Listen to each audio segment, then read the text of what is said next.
Vous avez suivi la matière grise de l'intelligence. Nous ne sommes pas venus ici faire n'importe quoi. Baobab GV, c'est votre chaîne de l'intelligence.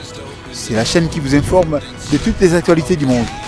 En tout cas, si j'aurais à dire sur Baobab, ce ne serait que des félicitations et des remerciements. Personnellement, bon, moi je ne connaissais pas Baobab.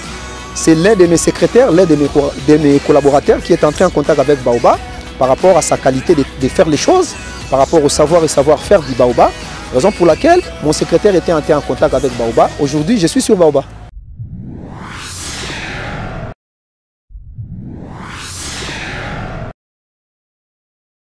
Partagez les informations sur un cas de l'exploitation, l'exportation et la commercialisation du bois d'œuvre illégal issu de la RDC.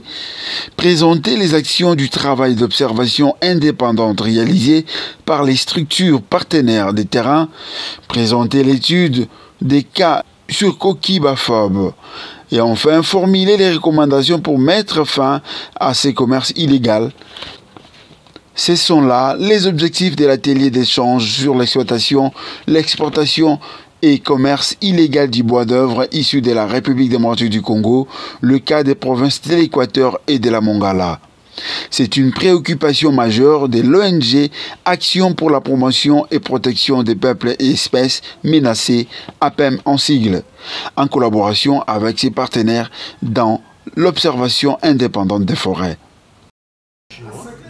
À capitaux chinois et qui a été d'ailleurs à un moment suspendu par notre État, par l'État congolais, et qui se retrouve en train de continuer à exploiter et à exporter le bois. Et donc le rapport retrace un tout petit peu la manière dont les choses se sont passées de l'abattage jusqu'à aux ventes et à la vente.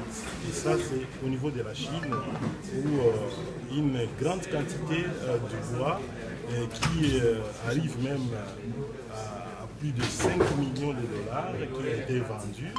Et nous, on s'est dit, c'est pas possible, nous comme acteurs de la société civile, parce que nous avions aussi travaillé sur la dite concession. C'est pas seulement maintenant que les choses se sont dites comme ça. Il y a plusieurs rapports, que ce soit les différents réseaux qui existent dans notre pays, les réseaux d'organisation environnementale, tous ont parlé de coquilles baphobes. Que ce soit l'administration dans l'émission qu'elle a menée aussi, par rapport à la question, on parlait des coquilles baphobes.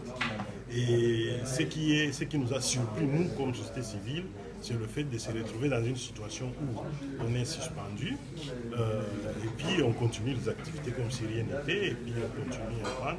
Et c'est comme ça que, si vous lisez bien le rapport, vous allez voir que la Chine a été interpellée à un niveau pour poser cette responsabilité internationale, et qui consiste à ne pas accepter un bois illégal entrer dans son territoire.